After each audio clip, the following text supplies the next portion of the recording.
ছেলে আমাকে একটা খুব দামি বৃদ্ধাশ্রমে রেখে যেতে এলার বলল, বাবা, আমি আমেরিকায় যাচ্ছি, ফিরে এসে তোমাকে নিয়ে যাব। আমি তাকে আশীর্বাদ দিয়ে বিদায় জানালাম। কিছুক্ষণ পর আমার মনে পড়ল যে আমি আমার চশমাটা ওর গাড়িতেই ভুলে ফেলে এসেছি। আমি গেটের দিকে দৌড়ালাম, তখন দেখলাম যে সে পার্কিংয়ে দাঁড়িয়ে তার বোনের সাথে হাসতে হাসতে বলছে, আমেরিকা যাওয়া তো শুধু একটা অজুহাত ছিল। বুড়োকে এখানে কয়েদ করে দিয়েছি। আজ রাতে ওল্ড হোমের ইনচার্জ, যাকে আমার ঘরের দেওয়ালে টাঙানো ছবিগুলো আজ একটু বেশি নিস্তব্ধ মনে হচ্ছিল, যেন ওরা জানে যে আজ এই বাড়ির সেই বাসিন্দা বিদায় নিচ্ছে, যে এই দেওয়ালের প্রতিটি ইট নিজের মেহনতের রোজগার আর রক্ত ঘাম দিয়ে জুড়েছিল। আমি আমার চেয়ারে বসে শূন্য দৃষ্টিতে জানলার বাইরে আমার সেই বাগানের দিকে তাকিয়েছিলাম, যেখানে আমি আমার প্রয়াত স্ত্রীর সাথে অগণিত সন্ধ্যা কাটিয়েছি এবং যেখানে বরুণ আর কাব্যা হাঁটতে শিখেছিল। আজ সেই বাগানটাও বিষণ্ণ ছিল। হয়তো সন্ধ্যের সময় ছিল, বা হয়তো আমার হৃদয়ের হাহাকার সবকিছুর উপর ছেয়ে গিয়েছিল।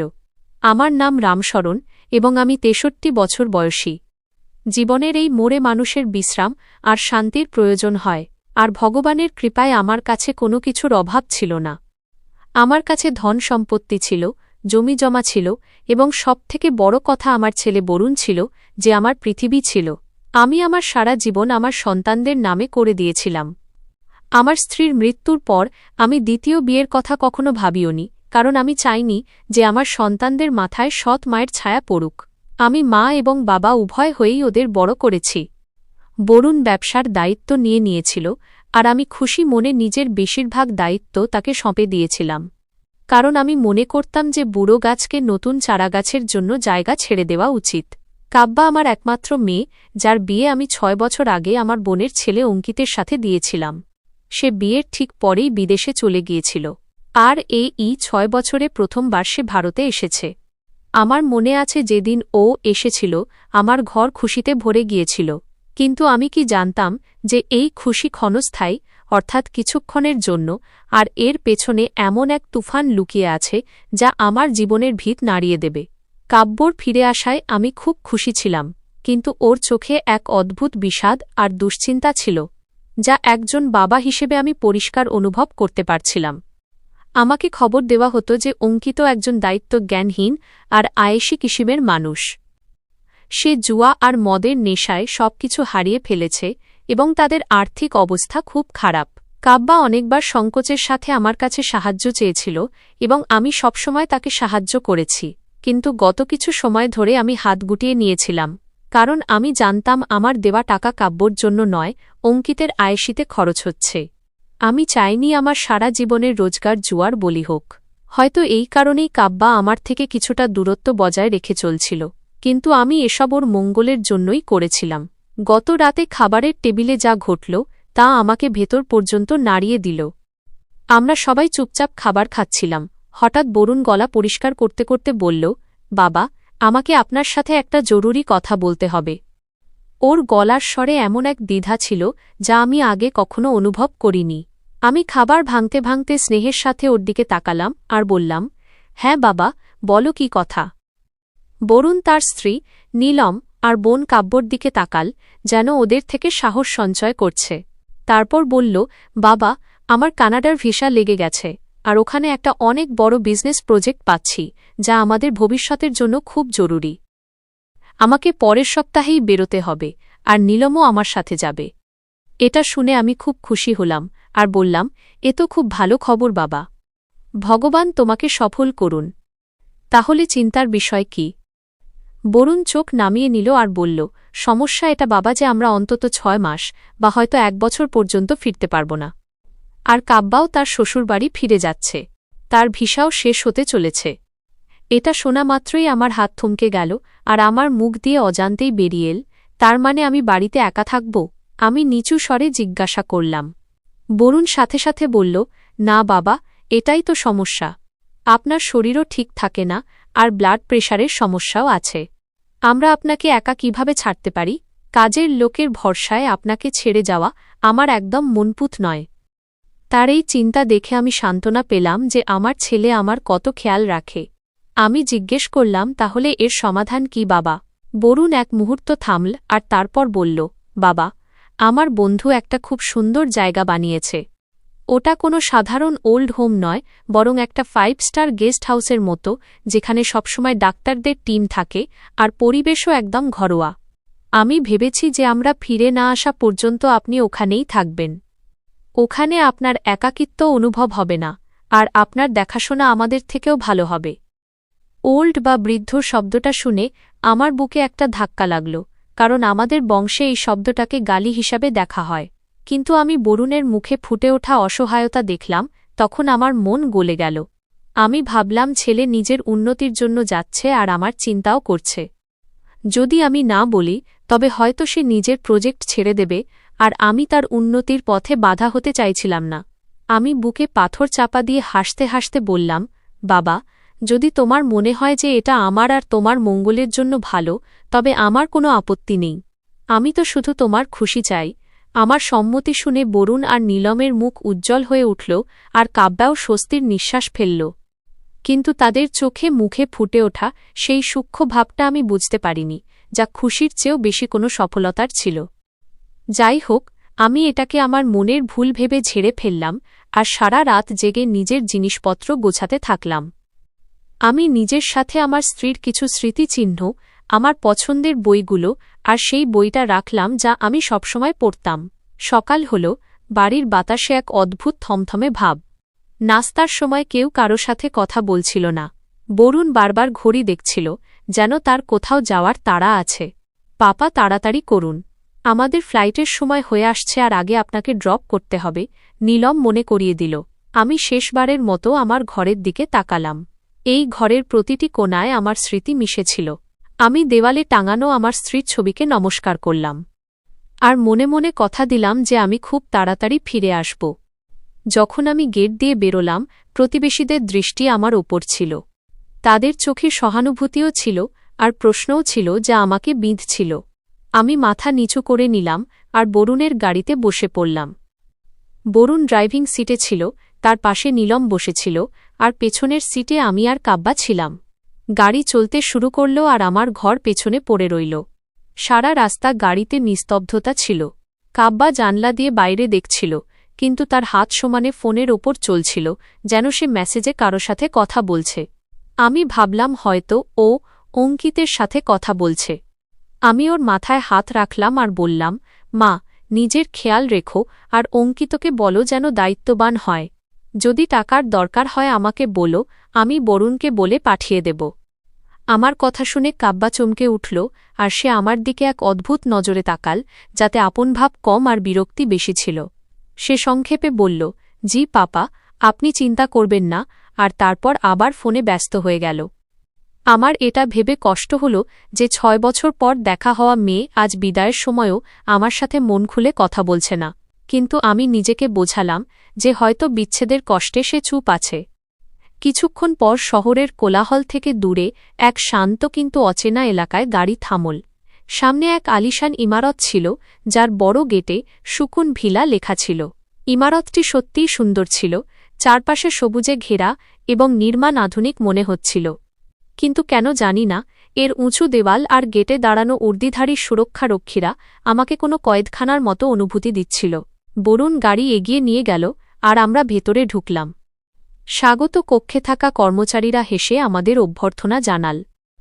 তখনই এক হাসিখুশি মাঝবয়সী ব্যক্তি নিজেকে ডাক্তার মাথুর হিসেবে পরিচয় দিলেন। তিনি এখানকার ইনচার্জ ছিলেন। তিনি বরুণের সাথে খুব আন্তরিকভাবে মিশলেন, যেন অনেক পুরনো জানাশোনা।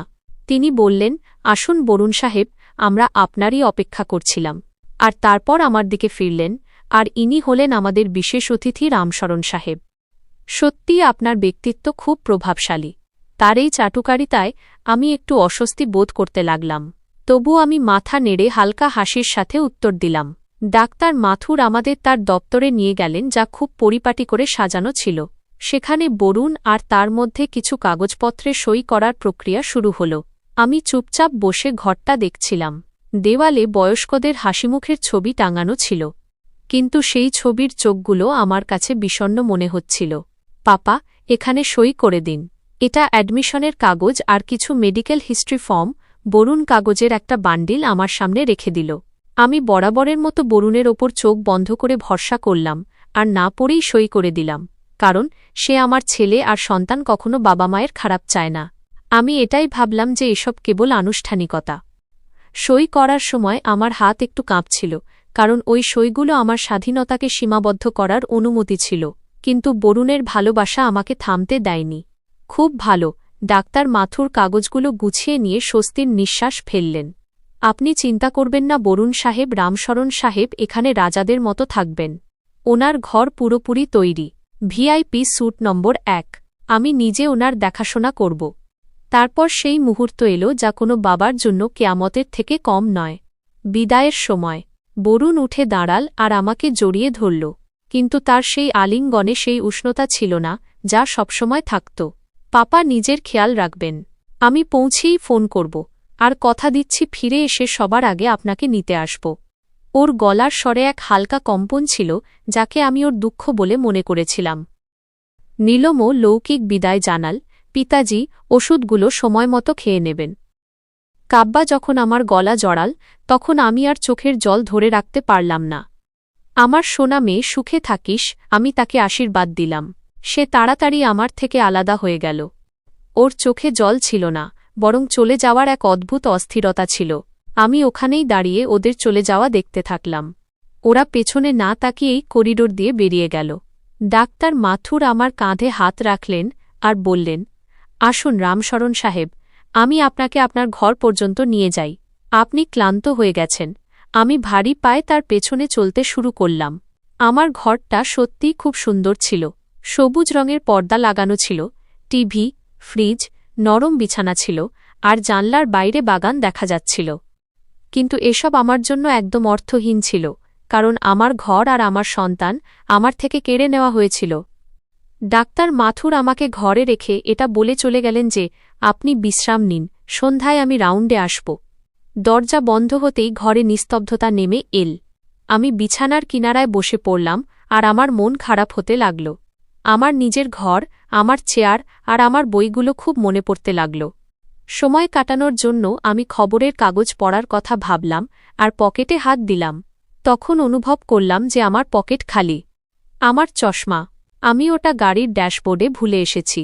কাগজপত্র পড়ার সময় আমি ওটা ওখানেই রেখেছিলাম, আর নামার সময় নিতে মনে ছিল না। চশমা ছাড়া আমি প্রায় অন্ধ। না ঠিক করে পড়তে পারি, আর না দূরের জিনিস পরিষ্কার দেখতে পাই। আমার ভয় হতে লাগল। যদি বরুণ চলে যায়, তবে নতুন চশমা আনার জন্য আমি কাকে বলবো? আমি ভাবলাম ওরা তো এইমাত্র গেল, হয়তো পার্কিংয়েই আছে বা গেটে কাগজপত্র জমা করছে, তাই আমাকে এক্ষুনি যেতে হবে। আমি তাড়াতাড়ি উঠলাম, দরজা খুলে বাইরে বেরিয়ে এলাম। করিডোরে কেউ ছিল না। ঝাপসা চোখে আমি আন্দাজে প্রধান দরজার দিকে এগোলাম। গেটে থাকা গার্ড নিজের চেয়ারে ঝিমুচ্ছিল এবং হয়তো ফোনে কথা বলছিল। সে আমাকে বাইরে যেতে দেখল না। আমি গেট দিয়ে বেরিয়ে পার্কিং এরিয়াতে পৌঁছালাম, যেখানে বরুণের গাড়ি তখনও দাঁড়িয়ে ছিল। এটা দেখে আমার মন খুশিতে নেচে উঠল যে, যাক বাবা, ওরা এখনও যায়নি। আমি দ্রুত পায়ে গাড়ির দিকে এগোলাম, কিন্তু যত কাছে পৌঁছালাম, আমার পা ধীর হয়ে গেল। আমি দেখলাম বরুণ ড্রাইভিং সিটের বাইরে দাঁড়িয়েছিল এবং কাব্বা আর নীলমও গাড়ির বাইরেই ছিল। তিনজন নিজেদের মধ্যে কথা বলছিল। আমার মনে হলো হয়তো ওরা আমার ব্যাপারে চিন্তিত এবং বিদায়ের কথাই বলছে, কিন্তু তাদের অঙ্গভঙ্গি অন্য কোনো কথা বলছিল। বরুণের মুখ, যা কিছুক্ষণ আগে বিষণ্ণ আর দুঃখী ছিল, এখন একদম শান্ত ছিল, বরং তাতে একটা বিজয়ের হাসি ছিল। নীলম নিজের ফোনে কিছু দেখে হাসছিল, আর কাব্বা বরুণের কাঁধে হাত দিয়ে কিছু বলছিল। তারপর ওরা দুজনে হেসে উঠল। তাদের সেই হাসি পার্কিংয়ের নিস্তব্ধ বাতাসে প্রতিধ্বনিত হল। এই হাসি বিচ্ছেদের ছিল না, বরং কোনো উৎসবের হাসি ছিল। আমি একটা গাছের আড়ালে দাঁড়িয়ে পড়লাম, আর আমার বুক ধড়ফড় করতে লাগল। আমি নিজের চোখকে বিশ্বাস করতে পারছিলাম না যে এরা কি সেই সন্তান যারা একটু আগেই আমাকে কাঁদতে কাঁদতে ছেড়ে গেল। আমার ঝাপসা চোখ দেখল যে ডাক্তার মাথুরও সেখানে পৌঁছেছেন এবং বরুণ তাকে একটা খাম ধরিয়ে দিচ্ছে, যা পরিষ্কারভাবে টাকার খাম মনে হচ্ছিল। ওরা চারজন গোল হয়ে দাঁড়িয়েছিল, আর তাদের চেহারা থেকে ধূর্ততা ঝরছিল। আমি শ্বাস বন্ধ করে কান পেতে শোনার চেষ্টা করলাম যে ওরা কি কথা বলছে। হাওয়ার গতি আমার দিকে ছিল, তাই তাদের কথার টুকরো আমার কানে পৌঁছাচ্ছিল। আর যে শব্দগুলো আমার কানে ধাক্কা খেল, তা গলিত কাঁচের মতো আমার আত্মায় গেঁথে গেল।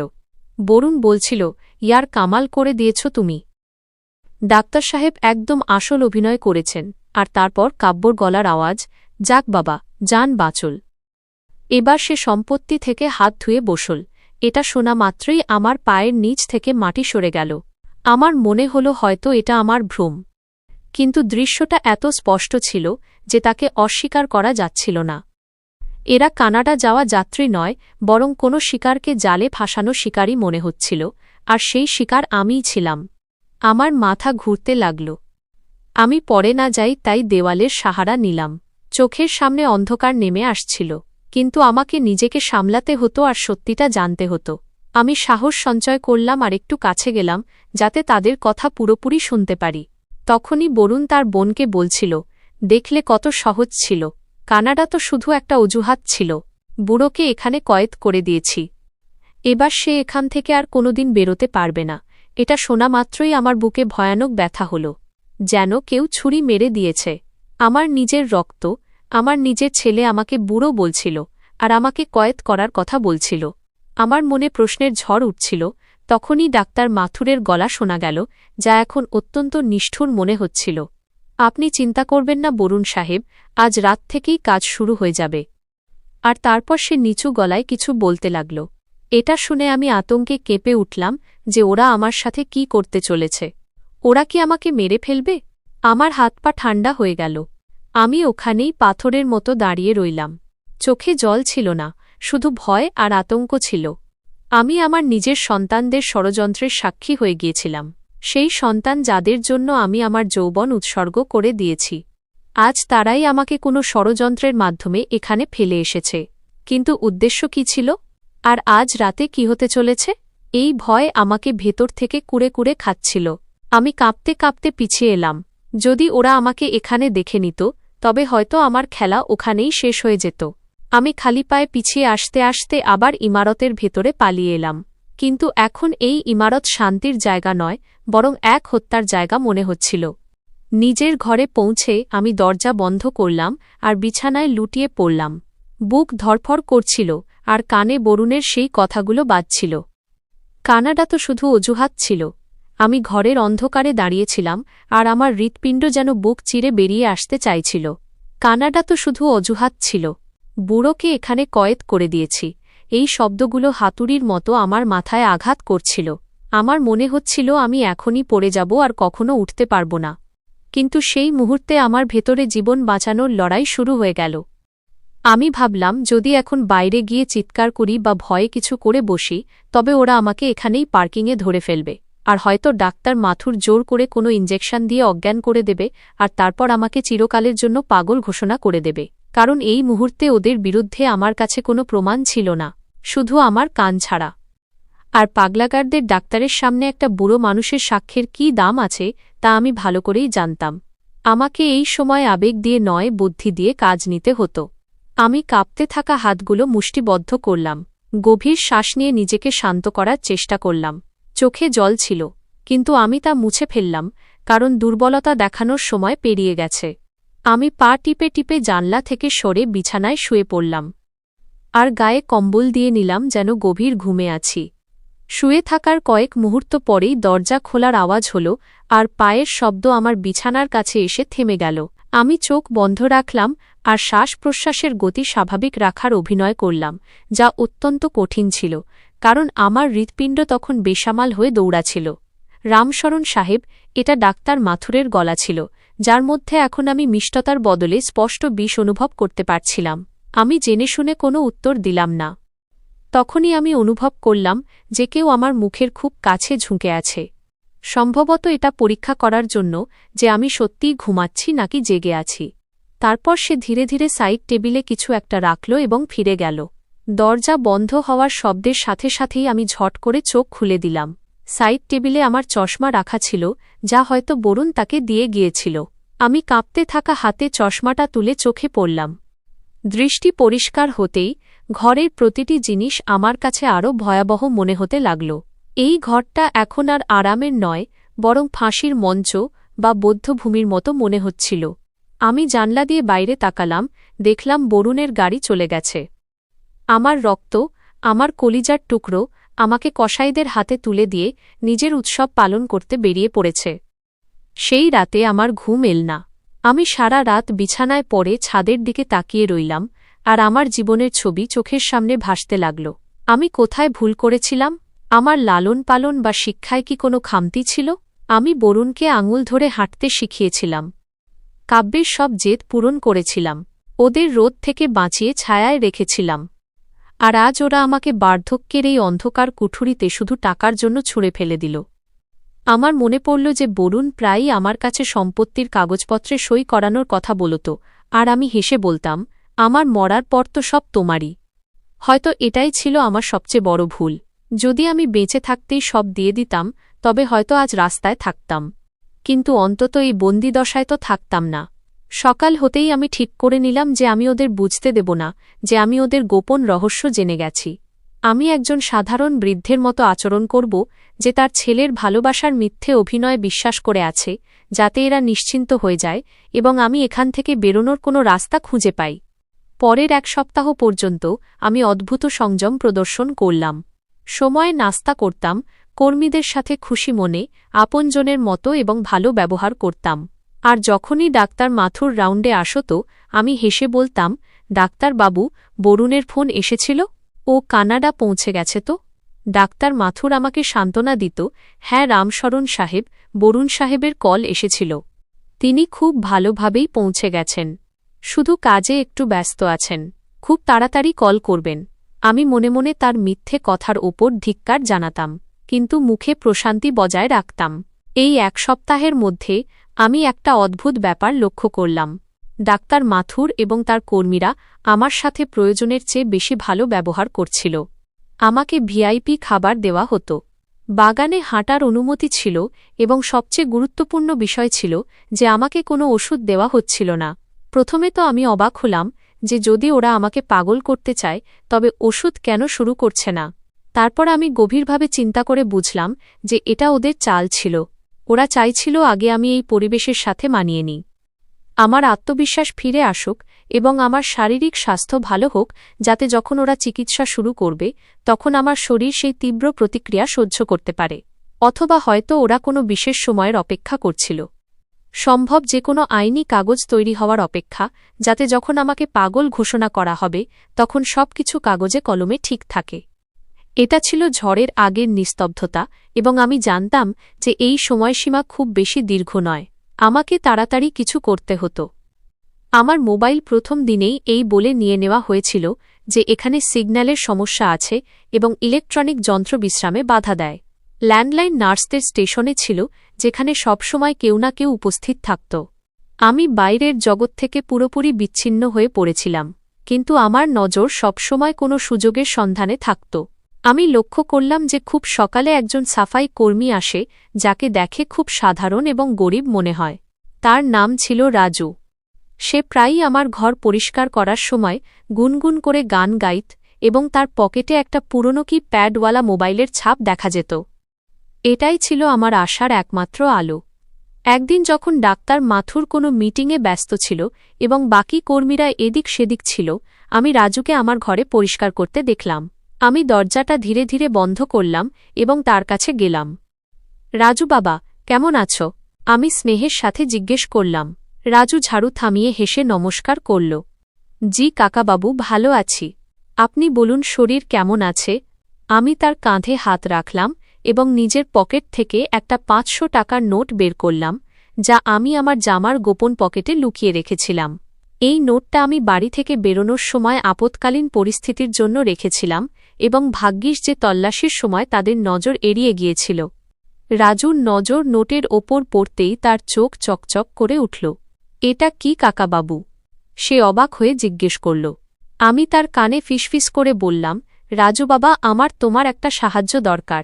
দেখো, আমার ছেলে চলে গেছে, 1 সপ্তাহ হয়ে গেল। আমার মন খুব ছটফট করছে। আমি শুধু ওর গলার আওয়াজ শুনতে চাইছিলাম। ডাক্তারবাবু বলছিলেন যে ফোন খারাপ। তুমি কি আমাকে শুধু একটা কল করার জন্য তোমার ফোনটা দিতে পারো? এই 500 টাকা তোমার, শুধু 2 মিনিটের জন্য। রাজু প্রথমে ইতস্তত করল, সে ভয় পাচ্ছিল। সে বলল, কাকাবাবু, যদি সাহেব জানতে পারে তবে আমার চাকরি খেয়ে নেবে। আমাকে বারণ করা হয়েছে রোগীদের ফোন দিতে। আমি আমার গলার স্বরে আরও বেদনা ঢেলে দিলাম এবং একটু নাটকও করলাম। আরে বাবা, কে বলবে ওদের? আমরা দুজন ছাড়া কেউ জানতে পারবে না। একটা বাবার মন ছটফট করছে। তুমি কি একজন বাবার আশীর্বাদ নিতে চাও না? এই টাকাটা রেখে দাও, তোমার কাজে আসবে। টাকার লোভ এবং আমার আবেগপূর্ণ কথা কাজ করে দিল। রাজু এদিক সেদিক দেখল এবং তারপর তাড়াতাড়ি নিজের পকেট থেকে সেই পুরনো মোবাইলটা বের করে আমার হাতে ধরিয়ে দিল। তাড়াতাড়ি করবেন কাকাবাবু, কেউ যেন এসে না পড়ে। সে তাড়াতাড়ি নজর রাখতে গেল। আমার হাত কাঁপছিল। আমি ফোনটা নিলাম এবং তাড়াতাড়ি নম্বর ডায়াল করতে লাগলাম। আমাকে বরুণের নম্বর মেলাতে হতো না, কারণ সে তো আমার শত্রুতে পরিণত হয়েছিল। আমাকে সেই নম্বর মেলাতে হতো যা আমার স্মৃতিতে সুরক্ষিত ছিল, আমার ছোটবেলার বন্ধু এবং রিটায়ার্ড পুলিশ ইন্সপেক্টর জগদীশের। জগদীশ আমার সেই বন্ধু ছিল যার ওপর আমি চোখ বন্ধ করে ভরসা করতে পারতাম এবং যে পুলিশ ডিপার্টমেন্টের নারীনক্ষত্র জানত। রিং হচ্ছিল এবং প্রতি বেলের সাথে আমার হৃৎপিণ্ড জোরে জোরে ধরফড় করছিল। তুলে নে ইয়ার জগদীশ, তুলে নে, আমি মনে মনে প্রার্থনা করছিলাম। তৃতীয় রিং হওয়ার পর ওপাশ থেকে একটা ভারী আওয়াজ এল। হ্যালো, কে? জগদীশের গলা শুনে আমার গলায় কান্নার দলা আটকে গেল। জগদীশ, আমি রামশরণ। আমি খুব কষ্টে বললাম। রামশরণ? আরে ইয়ার, তুমি কোথায়? তোমার নম্বর লাগছে না। আমি বরুণকে ফোন করলাম তো ও বলল তুমি পাহাড়ি এলাকায় ঘুরতে গেছ। জগদীশের কথা শুনে বরুণের চালবাজি সম্পর্কে আমার আরও আন্দাজ হল। ও সবাইকে মিথ্যে বলে রেখেছিল। আমি এদিক সেদিক দেখলাম। রাজু দরজায় পাহারা দিচ্ছিল। আমি গলার স্বর নিচু করলাম এবং তাড়াতাড়ি বলতে লাগলাম, জগদীশ, আমার কথা মন দিয়ে শোনো। আমার কাছে সময় খুব কম। বরুণ মিথ্যে বলেছে। আমি ঘুরতে যাইনি। ও আমাকে সুকুন ভিলা নামের ওল্ড হোমে বন্দি করে রেখেছে। এরা আমাকে পাগল ঘোষণা করে আমার সম্পত্তি হাতিয়ে নিতে চায়। বরুণ কানাডা যায়নি, ও এখানেই আছে। এসব একটা ষড়যন্ত্র। ওপাশে জগদীশের শ্বাস যেন থমকে গেল। তুমি কি যা তা বকছ? বরুণ এমনটা কিভাবে করতে পারে? আর তুমি ওল্ড হোমে বন্দি? আমি শান্ত স্বরে বললাম, জগদীশ, এটাই সত্যি। আমি নিজে ওদের কথা শুনেছি। এখানের ইনচার্জ ডাক্তার মাথুরও ওদের সাথে মিলে আছে। ওরা আমাকে কিছু ওষুধ দিয়ে আমার মানসিক ভারসাম্য নষ্ট করতে চায়। এখনও পর্যন্ত ওরা কিছু করেনি, কিন্তু আমার আশঙ্কা যে ওরা শীঘ্রই কিছু করবে। ঈশ্বরের দোহাই আমাকে এখান থেকে বের করো, নইলে আমি মারা যাব। এখানে আমি সত্যিই পাগল হয়ে যাব। জগদীশের পুলিশি বুদ্ধি তৎক্ষণাৎ জেগে উঠল। তার গলার স্বরে এখন গাম্ভীর্য এবং রাগ ছিল। রামশরণ, তুমি ঘাবড়ে যেও না। সাহস রাখো। আমি এখন সার্ভিসে নেই ঠিকই, কিন্তু আমার যোগাযোগ এখনও খুব মজবুত। আমি আজই এসপির সাথে কথা বলছি এবং কিছু না কিছু করছি। তুমি শুধু ওদের এই সন্দেহ হতে দিও না যে তোমার যোগাযোগ বাইরে হয়েছে, নইলে ওরা সতর্ক হয়ে যাবে। আমি কথা দিচ্ছি বন্ধু, আমি তোমাকে ওখান থেকে বের করবই। জগদীশের কথাগুলো আমার ভেতরে জীবনের ঢেউ জাগিয়ে দিল। তাড়াতাড়ি করো জগদীশ, আমার মনে হয় আমার কাছে সময় কম। আমি বললাম এবং সেই মুহূর্তেই রাজু ইশারা করল যে কেউ আসছে। আমি সঙ্গে সঙ্গে বিদায় জানিয়ে ফোন কেটে দিলাম এবং রাজুর হাতে দিয়ে দিলাম। রাজু ফোনটা পকেটে ভরে ঝাড়ু দেওয়ার অভিনয় করতে লাগল। ততক্ষণে একজন ওয়ার্ড বয় ভেতরে ঢুকল। রামশরণ সাহেব, ডাক্তারবাবু চেকআপের জন্য ডাকছেন। সে সন্দেহজনক নজরে রাজুকে দেখল এবং তারপর আমাকে। আমি হেসে বললাম, চলো বাবা, আমি তো তৈরিই ছিলাম।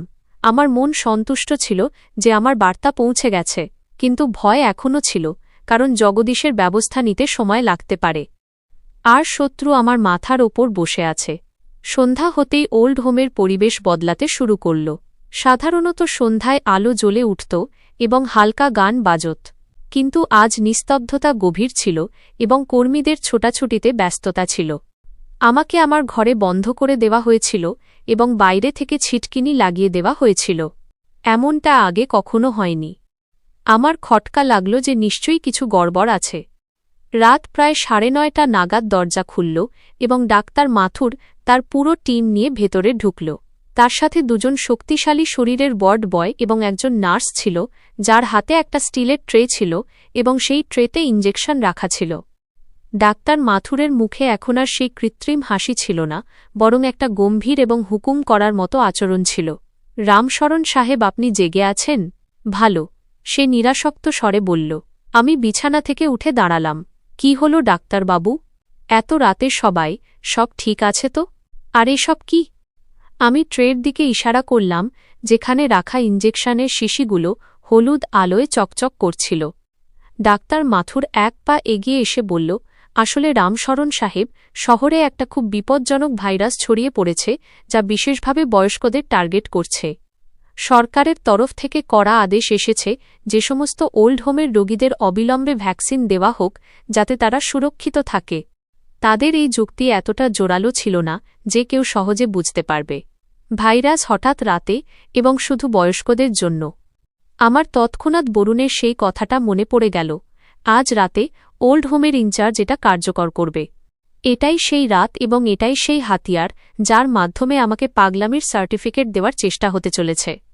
আমি বুঝে নিলাম যে এই ইঞ্জেকশনে ভ্যাকসিন নেই, বরং সেই বিষ আছে, যা আমার স্নায়ুগুলোকে তছঞ্ছ করে দেবে, আমার স্মৃতিশক্তি কেড়ে নেবে, অথবা আমাকে উন্মাদনার শিকারে পরিণত করবে, যাতে এটা প্রমাণ করা যায় যে আমি মানসিক রোগী। আমি পিছিয়ে গিয়ে ডাক্তারবাবুকে বললাম যে আমার কোনো ভাইরাস নেই এবং আমি পুরোপুরি সুস্থ। আমার কোনো ভ্যাকসিনের দরকার নেই। আমি সকালে আমার ফ্যামিলি ডাক্তারের সাথে পরামর্শ করেই নেব। আমি কঠোরভাবে অস্বীকার করলাম। ডাক্তার মাথুরের কপালে ভাঁজ পড়ল এবং তিনি বললেন, রামশরণ সাহেব, বাচ্চাদের মতো কথা বলবেন না, এটা ইমার্জেন্সি।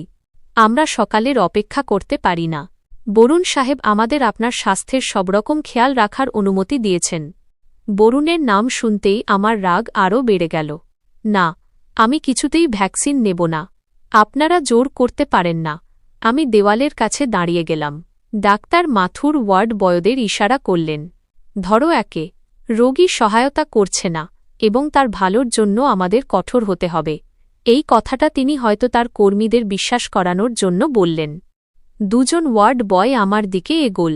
আমি বৃদ্ধ হতে পারি, কিন্তু নিজের প্রাণ বাঁচানোর জন্য আমার মধ্যে বাঘের মতো শক্তি চলে এল। আমি পাশে রাখা চেয়ার তুলে ওদের দিকে ছুঁড়ে মারলাম এবং চিৎকার করলাম, খবরদার, যদি কেউ আমার কাছে আসে তো আমি পুলিশ ডাকব। কিন্তু ওরা থামল না। একজন আমার হাত মুচড়ে দিল, আর অন্যজন আমাকে পেছন থেকে ধরে ফেলল। আমি পা দিয়ে মোকাবিলার চেষ্টা করলাম, কিন্তু যুবকরা শক্তিশালী ছিল। ওরা আমাকে টেনে হিঁচড়ে বিছানায় ফেলে দিল এবং আমার হাত পা চেপে ধরল। ছাড়ো আমাকে, তোরা খুনি, ভগবানকে ভয় কর। আমি চিৎকার করছিলাম এবং আমার শ্বাস ফুলে উঠছিল। ডাক্তার মাথুর নার্সের দিকে ফিরলেন। তাড়াতাড়ি করো সিস্টার। ও বেশি হাঙ্গামা করার আগেই ইঞ্জেকশন তৈরি করো। নার্স কাঁপতে থাকা হাতে সিরিঞ্জ দিয়ে ওষুধ ভরল। সেই ওষুধ যা হলুদ রঙের ছিল এবং মৃত্যুর মতো লাগছিল। আমি অসহায়ভাবে ছাদের দিকে তাকিয়েছিলাম। আমার হাত পা বাঁধা ছিল এবং ডাক্তার আমার কাছে আসছিল। তার হাতে সিরিঞ্জ ছিল। ব্যাস 1 মিনিট রামশরণ সাহেব, তারপর আপনি খুব আরাম পাবেন। গভীর ঘুম আসবে এবং যখন আপনি উঠবেন তখন আপনার কিছু মনে থাকবে না, না দুঃখ, না প্রতারণা। সে ফিসফিস করে বলল, যাতে শুধু আমি শুনতে পাই। এটা ছিল তার অপরাধের স্বীকারোক্তি। সে আমাকে বলছিল যে সে আমাকে শেষ করতে চলেছে। আমি চোখ বন্ধ করে নিলাম এবং মনে মনে ঈশ্বরকে ডাকলাম, হে ভগবান, আমার সাহায্য করো। সিরিঞ্জের সূঁচ আমার হৃৎপিণ্ডের একদম কাছে পৌঁছে গিয়েছিল এবং আমি তার ঠান্ডা স্পর্শ অনুভব করতে পারছিলাম। আমার মনে হল যে এবার সব শেষ। এবার আমি আমার বাকি জীবন একটা জীবন্ত লাশ হয়ে কাটাব, যে নিজের সন্তানদের চিনতেও পারবে না। হঠাৎ ঠিক সেই মুহূর্তে যখন সূঁচটা আমার বাহু স্পর্শ করতে যাচ্ছিল, বাইরে থেকে একটা তীব্র এবং জোরালো আওয়াজ এল। সাইরেনের আওয়াজ, পুলিশের সাইরেনের আওয়াজ, যা রাতের নিস্তব্ধতা চিরে আসছিল। আর এই আওয়াজ দূরে ছিল না, বরং একদম বিল্ডিংয়ের গেটের বাইরে ছিল এবং খুব কাছে আসছিল। ডাক্তার মাথুরের হাত থেমে গেল। তার মুখের রং সাদা হয়ে গেল। এটা কি? সে ঘাবড়ে গিয়ে জানলার দিকে তাকাল। ওয়ার্ড বয়দের বাঁধনও আলগা হয়ে গেল। সাইরেনের আওয়াজের সাথেই লাউডস্পিকারে গুমগুম করে একটা ভারী আওয়াজ এল। পুলিশ বিল্ডিংটা ঘেরাও করে ফেলেছে। দরজা খুলুন, নইলে আমরা ভেঙে দেব। এটা জগদীশের গলা ছিল। আমার বন্ধুর গলার স্বর, যা আমার জন্য কোনো দেবদূতের মতো এসেছিল। ডাক্তার মাথুরের হাত থেকে সিরিঞ্জ ফসকে মাটিতে পড়ে গেল এবং কাঁচের টুকরো ছড়িয়ে পড়ল। তার চোখে সেই ভয় ছিল যা শিকারীর চোখে তখন আসে যখন সে নিজেই শিকারে পরিণত হয়। আমি একটা জোর ঝটকা দিলাম এবং নিজের হাত ছাড়িয়ে নিলাম। তোমার খেলা শেষ ডাক্তার। বাইরে শোরগোল বেড়ে গিয়েছিল। পুলিশের জুতোর শব্দ এবং গেট ভাঙার আওয়াজ আসছিল। জগদীশ তার কথায় অটল ছিল এবং একা আসেনি, বরং পুরো ফোর্স নিয়ে এসেছিল। আমার প্রাণ বেঁচে গিয়েছিল। কিন্তু গল্প এখনও শেষ হয়নি। আসল অপরাধী, অর্থাৎ আমার সন্তানের হিসাব বাকি ছিল, যে আমাকে পাগল ঘোষণা করানোর জন্য এই সব খেলার আয়োজন করছিল। ডাক্তার মাথুর পালানোর চেষ্টা করল, কিন্তু আমি জানতাম যে এখন সে বাঁচতে পারবে না, কারণ সত্যের সূর্য উঠতে চলেছে এবং তার প্রথম কিরণ পুলিশের গাড়ির নীল বাতির মতো আমার ঘরের দেওয়ালে পড়ছিল। পুলিশের ভারী বুটের শব্দে মেঝ কেঁপে উঠল। ডাক্তার মাথুর, যে কিছুক্ষণ আগে আমার মৃত্যুর জল্লাদ হয়ে দাঁড়িয়েছিল, এখন একটা ভিজে বিড়ালের মতো কোনায় লুকিয়েছিল। দরজা ভেঙে জগদীশ পিস্তল তাক করে ভেতরে ঢুকল। তার পেছনে উর্দিধারী অফিসাররা ছিল, যারা চোখের পলকে ডাক্তার এবং তার কর্মচারীদের ধরে ফেলল। জগদীশ একবার আমার মুখের দিকে তাকাল, তারপর ডাক্তার মাথুরের দিকে এগিয়ে গেল এবং তার মুখে সজোরে একটা থাপ্পড় মারল, যার প্রতিধ্বনি আমার হৃদয়ে অদ্ভুত এক প্রশান্তি দিল। কেন রে কসাই, এটা হাসপাতাল নাকি প্রতারণার আখড়া? জগদীশের গর্জন করা স্বরে ডাক্তার কাঁপতে লাগল। না স্যার, আপনি ভুল বুঝছেন। এই রোগী পাগল এবং হিংস্র হয়ে গিয়েছিল। আমরা তো শুধু একে আরামের ইঞ্জেকশন দিচ্ছিলাম। ডাক্তার শেষ চাল চালল, কিন্তু জগদীশ কাঁচা খেলোয়াড় ছিল না। সে মাটিতে পড়ে থাকা ভাঙা সিরিঞ্জের দিকে ইশারা করল এবং একজন কনস্টেবলকে হুকুম দিল, এটা সিল করা খামে ভরো এবং ফরেন্সিকে পাঠাও। রিপোর্টই বলবে যে এটা আরামের ওষুধ ছিল নাকি মস্তিষ্ককে চিরকালের জন্য ঘুম পাড়িয়ে দেওয়ার বিষ। তারপর জগদীশ আমার দিকে এল এবং আমাকে জড়িয়ে ধরল। আমার চোখ দিয়ে অঝরে জল পড়তে লাগল। এটা খুশির জল ছিল না, বরং সেই সংকট থেকে বেরোনোর রাস্তা ছিল, যা আমি 1 সপ্তাহ ধরে আমার বুকে চেপে রেখেছিলাম। শুক্রিয়া ইয়ার, তুমি সময়ে চলে এসেছ, নইলে এরা আজ আমার কাজ শেষ করে দিয়েছিল। আমি রুদ্ধ কণ্ঠে বললাম। জগদীশ আমার পিঠ চাপড়ে দিল। আমি কথা দিয়েছিলাম রামশরণ, এখন দেখো আমি এদের সাথে কি করি। ডাক্তার মাথুর এবং তার সঙ্গীদের হাতকড়া পরিয়ে গাড়িতে তোলা হল। জগদীশ আমাকে সাহারা দিয়ে ওঠাল এবং বলল, চলো রামশরণ, এবার সময় এসেছে আসল অপরাধীদের মুখোমুখি হওয়ার। আমার মন এক মুহূর্তের জন্য ঘাবড়ে গেল। আমি কি আমার নিজের বাচ্চাদের সামনে দাঁড়াতে পারব? আমি কি ওদের চোখে চোখ রেখে জিজ্ঞেস করতে পারব যে ওরা আমার সওদা কেন করল? কিন্তু তারপর আমার বরুণের সেই কথাটা মনে পড়ল, কানাডা তো বাহানা ছিল। এই স্মৃতি আমার ভেতরের বেঁচে থাকা সামান্য সহানুভূতিও শেষ করে দিল। আমি শক্তভাবে মাথা নাড়লাম এবং জগদীশের সাথে বাইরে বেরিয়ে এলাম। পুলিশের গাড়িতে বসে আমি আকাশের দিকে তাকালাম। মেঘ কেটে যাচ্ছিল এবং চাঁদ উঠছিল, একদম সত্যের মতো, যা এখন পুরোপুরি পরিষ্কার হতে চলেছে। আমাদের কনভয় শহরের দিকে রওনা হল। গন্তব্য আমার নিজের বাড়ি। সেই বাড়ি যাকে আমি শান্তির জায়গা মনে করতাম, আর আমার সন্তানেরা সেটাকে ষড়যন্ত্রের আড্ডা বানিয়ে দিয়েছিল। রাত তখন 2টো বাজছে। যখন আমরা আমার বাড়ির বাইরে পৌঁছালাম, জগদীশ সাইরেন বন্ধ করিয়ে দিয়েছিল যাতে ওরা খবর না পায়। ওয়াচম্যান পুলিশের গাড়ি দেখে ভয় পেয়ে গেট খুলে দিল। আমি দেখলাম যে লাউঞ্জের আলো জ্বলছিল এবং ভেতর থেকে হালকা আওয়াজ আসছিল। ওরা সত্যিই উৎসব করছিল। জগদীশ আমাকে নিজের পেছনে থাকার ইশারা করল এবং এগিয়ে গিয়ে দরজার কলিং বেল বাজাল। ভেতর থেকে হাসাহাসি এবং পায়ের আওয়াজ এল এবং তারপর দরজা খুলল। সামনে বরুণ দাঁড়িয়ে ছিল, হাতে জুসের গ্লাস এবং মুখে হাসি।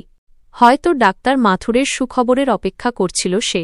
কিন্তু জগদীশ আর পুলিশকে দেখে ওর হাত থেকে গ্লাসটা ফসকে পড়ে গেল আর কাঁচের টুকরোগুলো ছড়িয়ে পড়ল। জগদীশ আঙ্কেল, আপনি এখানে এই সময়ে? বরুণের গলার স্বরে এমন ভয় ছিল যেন ও কোনো ভূত দেখেছে।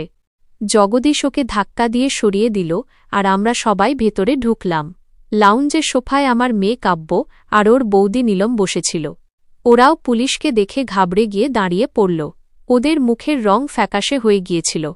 বরুণ নিজেকে সামলানোর চেষ্টা করতে করতে বলল, আঙ্কেল, এটা কী ধরনের আচরণ? আর পুলিশ কেন এসেছে? সব ঠিক আছে তো? জগদীশ ব্যঙ্গাত্মক হাসির সাথে জবাব দিল, হ্যাঁ বরুণ, সব ঠিক আছে। ব্যাস একটা জিনিস ফেরত দিতে এসেছি যেটা তুমি ভুলে গিয়েছিলে। এই বলে জগদীশ একপাশে সরে গেল, আর আমি যে এতক্ষণ ওর পেছনে লুকিয়েছিলাম সামনে চলে এলাম। আমাকে দেখেই বরুণ, কাব্য আর নীলমের মুখ হা হয়ে গেল, আর ওদের চোখগুলো এমনভাবে ছড়িয়ে গেল যেন কবর থেকে কোনো মরা মানুষ উঠে এসেছে। পাপা। কাব্যের মুখ দিয়ে খুব কষ্ট করে শব্দটা বেরোল। আপনি তো ক্যানাডা, মানে ওল্ড হোমে। ও বাক্যটা পুরো করতে পারল না। আমি চুপচাপ হেঁটে ওদের মাঝখানে পৌঁছলাম, আর সোফাতেই বসলাম, যেখানে বসে ওরা আমার ধ্বংসের ষড়যন্ত্র করেছিল। আমি দেখলাম বরুণ নজর লোকাচ্ছে। কেন বরুণ? আমি খুব ধীর আর নিস্তেজ গলায় জিজ্ঞেস করলাম। ক্যানাডার ভিসা হয়নি, তাই না? নাকি হয়তো ক্যানাডা তো শুধু একটা বাহানা ছিল? এটা শুনেই বরুণ যেন জমে গেল। ও বুঝে গেল যে আমি সব শুনে ফেলেছি। নীলম ভয়ে কাঁদতে লাগল, আর কাব্য দেওয়ালের সাথে লেপটে গেল। পাপা, আপনি ভুল বুঝছেন। আমরা তো শুধু। বরুণ বাহানা বানাতে চাইল, কিন্তু আমি হাত উঠিয়ে ওকে চুপ করিয়ে দিলাম, আর বললাম, ব্যাস, একটা শব্দও উচ্চারণ করবে না। আমি নিজের চোখে তোমাকে ডাক্তার মাথুরকে টাকা দিতে দেখেছি। নিজের কানে তোমাকে আমাকে বুড়ো আর বন্দি বলতে শুনেছি, এবং আমি জানি যে আজ রাতে তুমি আমাকে পাগলামির সার্টিফিকেট পাইয়ে দিতে চেয়েছিলে যাতে আমার সম্পত্তি দখল করতে পারো। ঘরের মধ্যে মৃত্যুর মতো নিস্তব্ধতা ছেয়ে গেল, আর মিথ্যের কোনো জায়গা রইল না। তখনই কাব্য এগিয়ে এসে আমার পায়ে পড়ে গেল, আর ফুঁপিয়ে কাঁদতে কাঁদতে বলল, পাপা, আমাকে মাফ করে দিন। আমি পথভ্রষ্ট হয়ে গিয়েছিলাম। আমি খুব বিপদে ছিলাম। অঙ্কিত আমার ওপর খুব চাপ দিচ্ছিল। ও জুয়া খেলে সব হেরে গেছে, বাড়ি জব্দ হয়ে গেছে, আর ওরা আমাকে মেরে ফেলার হুমকি দিচ্ছিল। আমার টাকার খুব দরকার ছিল। আর বরুণ ভাই বলল যে যদি আমরা আপনাকে মানসিক রোগী প্রমাণ করে দিই, তাহলে আমরা পাওয়ার অফ অ্যাটর্নি পেয়ে যাব, আর আমরা সম্পত্তি বেচতে পারব। কাব্য সব সত্যি ফাঁস করে দিল। বরুণ রাগে ওর দিকে তাকিয়ে বলল, চুপ কর বোকা মেয়ে। কিন্তু তখন অনেক দেরি হয়ে গিয়েছিল। আমি তিক্ততার সাথে বললাম, তো এই ছিল পুরো গল্প। তোমার বরের আয়েশির দাম আমার বুদ্ধি আর আমার প্রাণ দিয়ে মেটানো হতো। আর তুমি বরুণ, তোমার কিসের অভাব ছিল? আমি তো পুরো বিজনেস তোমার হাতে তুলে দিয়েছিলাম। এখন বরুণ রক্ষণাত্মক ভঙ্গি ছেড়ে আক্রমণাত্মক হয়ে উঠল, আর চিৎকার করে বলল, কোন বিজনেস বাবা? ওই বিজনেস যার প্রত্যেকটা চেক বইয়ে আপনার সই লাগত, যার প্রত্যেকটা বড় সিদ্ধান্ত আপনি নিতেন। আমি তো শুধু নামে মালিক ছিলাম। আসল ক্ষমতা আপনার কাছে ছিল, আর আপনি সম্পত্তি আমার নামে করার নামই নিতেন না। আমার নিজের ভাগ দরকার ছিল, আর নীলম চেয়েছিল যেন আমরা আপনার বাধা নিষেধ ছাড়া স্বাধীন জীবন কাটাই। ওর কথা শুনে আমার মনে হল আমি এতদিন সাপ পুষে রেখেছিলাম। আমি আফসোসের সাথে বললাম যে যদি তুমি পরিষ্কারভাবে বলতে যে তোমার স্বাধীনতা চাই, তো আমি নিজের ইচ্ছেও ওল্ড হোমে চলে যেতাম। কিন্তু তুমি বিশ্বাসঘাতকতা করেছ। তুমি আমার পিঠে ছুরি মেরেছ। জগদীশ এগিয়ে আর বরুণের হাতে হাতকড়া পরাতে পরাতে বলল, অনেক নাটক হয়েছে। তোমাদের তিনজনের ওপর খুনের চেষ্টা, অপহরণ আর ষড়যন্ত্রের মামলা দায়ের হবে। ডাক্তার মাথুর থানায় সব বলে দিয়েছে। সে স্বীকার করেছে যে রামশরণ সাহেবকে পাগল করার জন্য তোমরা ওকে 15 লাখ টাকা দিয়েছিলে। হাতকড়া পড়তেই বরুণের সব অহংকার চুরমার হয়ে গেল, আর ও কাকুতি মিনতি করতে লাগল। জগদীশ আঙ্কেল, দয়া করে পাপাকে বোঝান, এটা পারিবারিক ব্যাপার। বদনাম হয়ে যাবে। পাপা, আমি আপনার ছেলে। আমি উঠলাম, ওর কাছে গেলাম, আর ওর চোখের দিকে তাকিয়ে বললাম, না, আমার ছেলে বরুণ সেদিনই মরে গিয়েছিল, যেদিন ও আমাকে ওল্ড হোমের গেটে ছেড়ে দিয়ে হেসেছিল। এখন তুমি শুধুই একজন অপরাধী। আমি আলমারির দিকে ইশারা করে বললাম, তোমার সম্পত্তি দরকার ছিল, তাই না? তোমার মনে হয়েছিল যদি আমি পাগল হয়ে যাই তবে সবকিছু তোমার হয়ে যাবে। তারপর আমি আলমারি থেকে ওই ফাইলটা বের করলাম যেটা আমি আগেই ওখানে রেখেছিলাম, আর বললাম, তুমি ভুলে গেছ যে আমি একজন বিজনেসম্যান এবং না ভেবেচিন্তে কোনো পদক্ষেপ নিই না।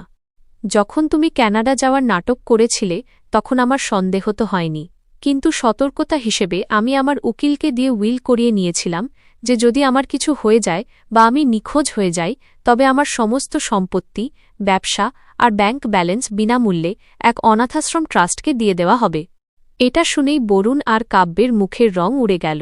যেই সম্পত্তির জন্য ওরা নিজের বাবাকেই পাগল সাজাচ্ছিল, সেটা তো আগেই ওদের হাত থেকে বেরিয়ে গেছে। আমি আরও বললাম, আর শোনো, আজ সকালে যখন আমি ওল্ড হোম থেকে বেরিয়েছিলাম, সবার আগে আমি আমার উকিলকে ফোন করেছি, আর এখন আমি ওই উইল বদলে দিয়েছি। এখন আমার মরার দরকার নেই। আমি আমার জীবদ্দশাতেই আমার সমস্ত সম্পত্তি ওই ট্রাস্টের নামে করে দিচ্ছি, শুধু এই বাড়িটা ছাড়া, যেটা আমি ওই ওল্ড হোমের নামেই দান করছি, যেখান থেকে আমি বেঁচে ফিরেছি, যাতে সেখানে থাকা বয়স্কদের ওই যন্ত্রণা সহ্য করতে না হয় যেটা আমি করেছি। নীলম চিৎকার করে উঠল, তাহলে আমরা কোথায় যাব? আমরা রাস্তায় চলে আসব।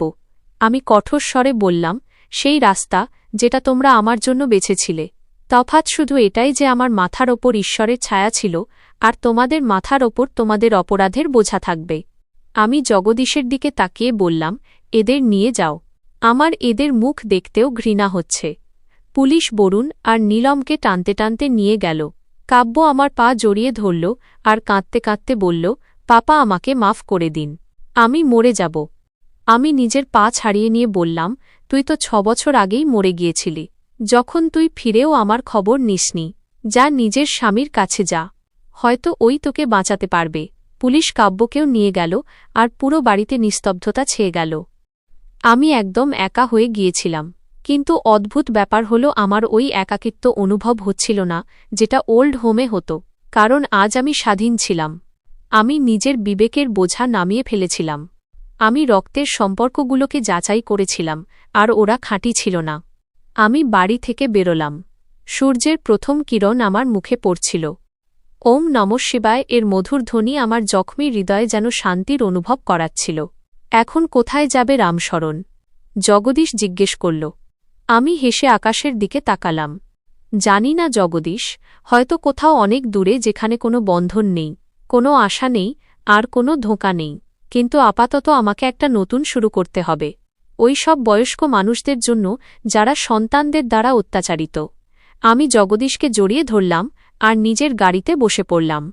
আমি পেছনে ফিরে নিজের বাড়ির দিকে তাকাইনি, কারণ এখন ওটা আর বাড়ি ছিল না, শুধু পাথরের স্তূপ ছিল। আমার আসল বাড়ি এখন ওই শান্তিটা ছিল, যা আমি সত্যিটা জেনে এবং সুবিচার করার পর পেয়েছিলাম।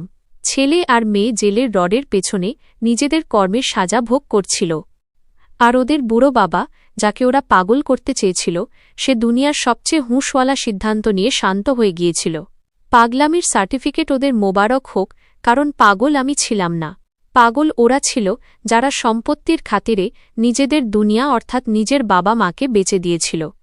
যাই হোক, যখন পুলিশের গাড়িগুলো বরুণ, কাব্য আর নীলমকে নিয়ে আমারই বাড়ির সামনে দিয়ে গেল, তখন সাইরেনের ওই আওয়াজ এবার আর ভয়ের ছিল না।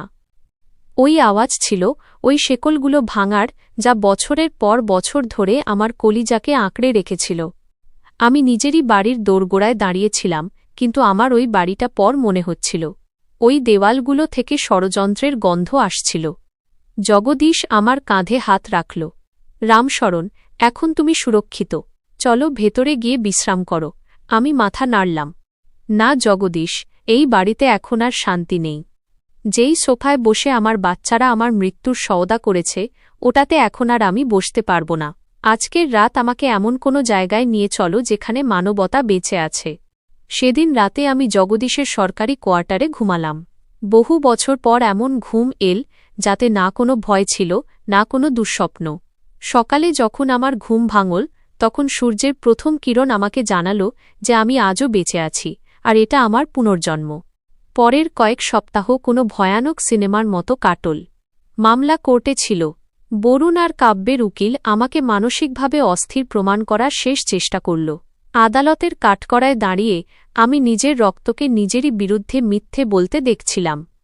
বরুণ চিৎকার করছিল, জজ সাহেব, আমার বাবার ভ্রম বা হ্যালুসিনেশন হয়। এসব ডাক্তার মাথুরের দোষ নয়, বরং পাপার অসুখের ফল।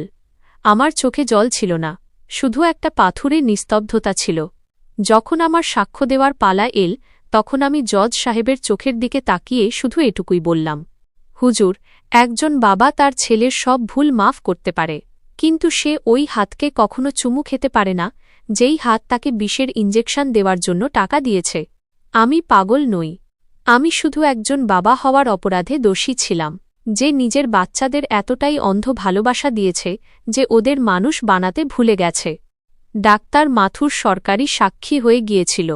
সে ওই সমস্ত রেকর্ডিং আর প্রমাণ পেশ করে দিল, যা সে নিজের সুরক্ষার জন্য নিজেই লুকিয়ে রেখেছিল। সাজা শোনানো হল। বরুণ, কাব্য আর নীলমকে 7 বছরের সশ্রম কারাদণ্ড। যখন ওরা ওদের নিয়ে যাচ্ছিল, কাব্য চিৎকার করল, পাপা আমাদের বাঁচিয়ে নিন, আমরা আপনার সন্তান। আমি নিজের পিঠ ওদের দিকে ঘুরিয়ে নিলাম। সেদিন আমি নিজের ভেতরের পিতাকে তর্পণ করে দিলাম। আমার উকিল খান্না সাহেব আমার কাছে এলেন। রামশরণজি, এখন সমস্ত সম্পত্তি আপনার হাতে, বিজনেস, বাংলো আর ব্যাংক ব্যালেন্স। আপনি চাইলে সব বিক্রি করে কোথাও দূরে গিয়ে বসবাস করতে পারেন। আমি জানলার বাইরে তাকালাম। রাস্তার ধারে এক বুড়ো মানুষ আবর্জনায় রুটি খুঁজছিল। আমার নিজের ওই মুহূর্তটা মনে পড়ল যখন ডাক্তার মাথুর আমাকে জ্যান্ত লাশ বানাতে চলেছিল। খান্না সাহেব, আমি বললাম, এই সম্পদ আমার নয়, এটা ওই লোভের প্রতীক যা আমার হাসিখুশি পরিবারকে শ্মশান বানিয়ে দিয়েছে। আমার এর একটা পয়সাও চাই না। আমি একটা ঐতিহাসিক সিদ্ধান্ত নিলাম।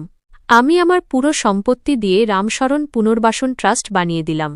আমার ওই আলিশান বাংলো এখন মমতা সদন হতে চলেছিল, এমন একটা জায়গা যেখানে ওইসব বয়স্কদের রাখা হবে যাদের তাদের সন্তানরা রাস্তায় ছেড়ে দিয়েছে, আর ওইসব অনাথ বাচ্চাদের যাদের মা বাবার ছায়া জোটেনি। মমতা সদন, যেখানে আত্মার শান্তি মিলল। বাংলোর নবীকরণ শুরু হল।